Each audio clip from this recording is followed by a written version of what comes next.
Assalamualaikum warahmatullahi wabarakatuh. Alhamdulillahi rabbil alamin. Hamdan syakirin, hamdan na'imin, hamdan yuwafi ni'amahu wa yukafi'u mazidah. Ya Rabbana lakal hamdu kama yanbaghi li jalali wajhika wa 'azimi sultanik. Allahumma salli ala sayyidina Muhammad wa ala ali sayyidina Muhammad. Allahumma salli wa sallim ala sayyidina Muhammadin qamaril wujud fi hada yawm wa fi kulli yawm wa fi yawmil maw'ud sirran wa jahran fid dunya wal ukhra wa ala alihi wa sahbihi wa sallim. Allahumma salli wa sallim ala sayyidina Muhammadin nurika syarri wa dadika jarri wa jama'na bihi fi kulli atwari wa ala alihi wa sahbihi ya.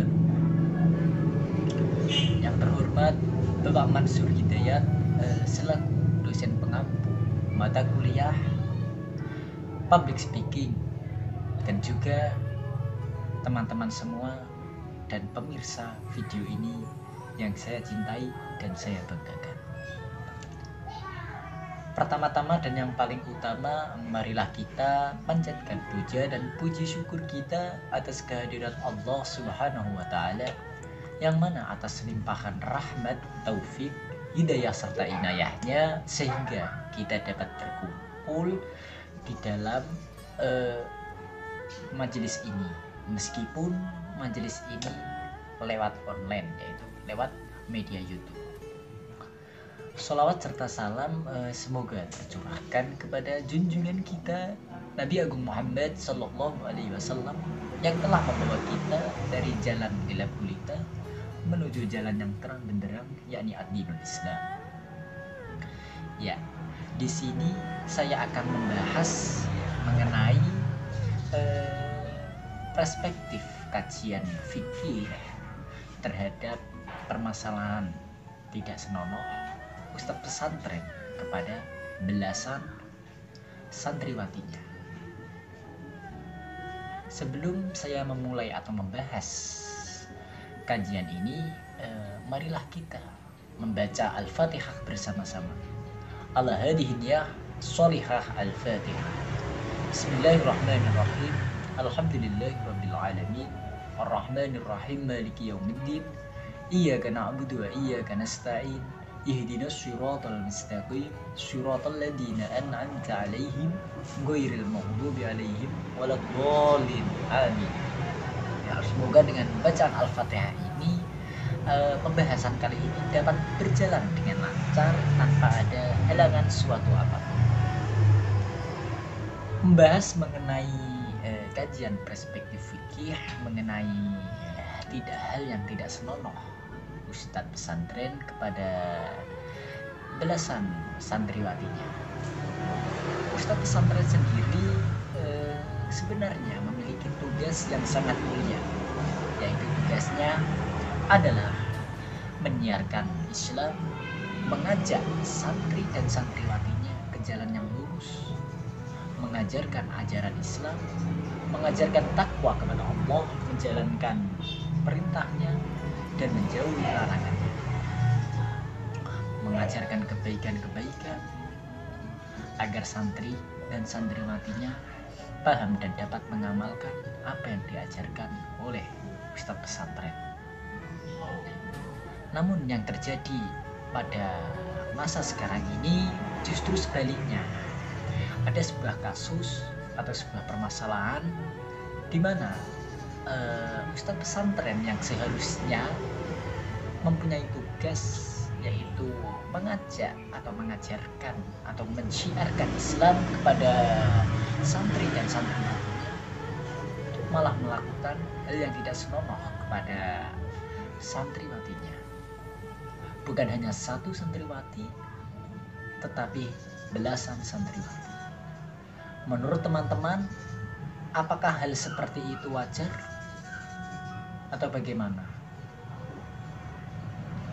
Kalau kita kaji di dalam ilmu fikih, ada sebuah hukuman terhadap orang yang tidak melakukan hal senonoh tersebut. Di dalam fikih diajarkan atau diajarkannya bagaimana hukuman mengenai orang yang melakukan hal yang tidak senonoh kepada wanita. Yang pertama, jika dia adalah seorang yang belum menikah, maka dia akan didera, atau dalam bahasa umumnya atau bahasa yang kita pahami adalah dicambuk. Maka orang tersebut akan dicambuk 100 kali, dicambuk 100 kali, dan juga diasingkan dari tempat tinggalnya selama 1 tahun. Itu adalah hukuman bagi orang yang melakukan hal yang tidak senonoh tersebut. Yang kedua, jika orang tersebut adalah orang yang sudah menikah, maka hukumannya adalah dirajam. Apakah teman-teman tahu apa itu hukuman rajam? Iya, hukuman rajam adalah hukuman di mana pelaku akan dilempari bebatuan atau batu-batu atau sejenisnya hingga ia mati. Sadiskah hukuman-hukuman tersebut? Justru tidak, karena hukum Allah adalah hukum yang seadil-adilnya. Lalu yang menjadi kesimpulan atau pembahasan kali ini adalah bagaimana cara kita agar tidak tergelincir atau tidak melakukan hal yang tidak senonoh tersebut. Yang pasti ada beberapa kunci dan beberapa cara untuk melaksanakannya. Cara yang pertama yaitu kita harus menguatkan iman kita. Dalam artian kita harus mengingat Allah Subhanahu wa ta'ala dimanapun kita berada.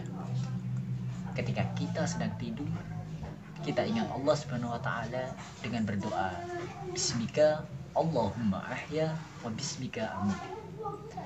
Ketika kita sedang makan, kita ingatlah Allah Subhanahu wa ta'ala dengan berdoa, Bismillahirrahmanirrahim, Allahumma barik lana fima razaqtana wa qina adzabannar.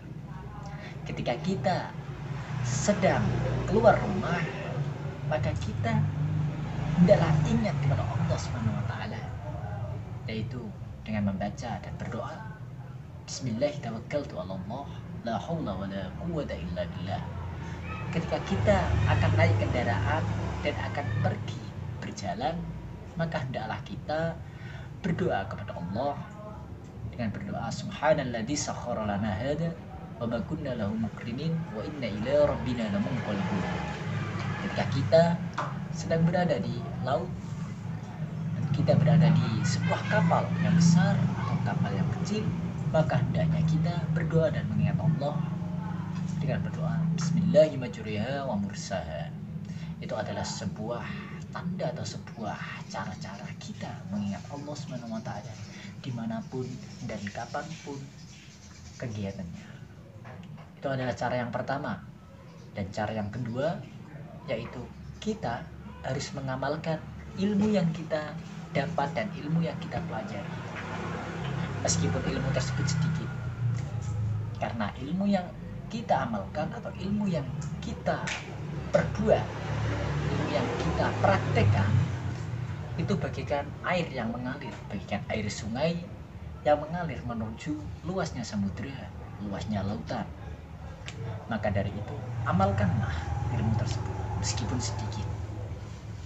Ketika kita mendapat ilmu tentang bagaimana caranya kita menghargai orang lain, maka kita harus melakukannya dengan dan mempraktekannya bagaimana cara menghargai orang lain tersebut.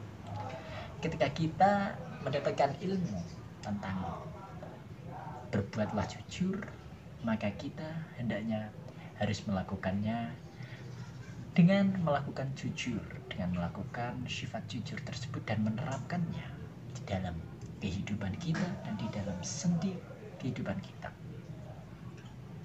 Ketika kita mendapatkan suatu ilmu tentang bagaimana sopan santun dan bagaimana berkehidupan yang baik dari ustadz kita atau dari guru kita, maka kita hendaknya mempraktikkannya dan menerapkannya langsung ke dalam kehidupan kita. Jangan hanya masuk telinga kanan, keluar telinga kiri. Ya, itu adalah dua cara untuk kita agar kita dapat terhindar atau kita dapat dijaga oleh Allah Subhanahu wa taala dan kita dijauhkan ya dari perbuatan yang tidak senonoh tersebut, perbuatan yang hina tersebut. Bismillahirrahmanirrahim. Wal asri innal insana lafi khusrin illa alladziina aamanu wa 'amilus shalihati wa tawassaw bil haqqi wa tawassaw bis sabr. Billahi taufiq wal hidayah war ridha wal hidayah. Assalamualaikum warahmatullahi wabarakatuh.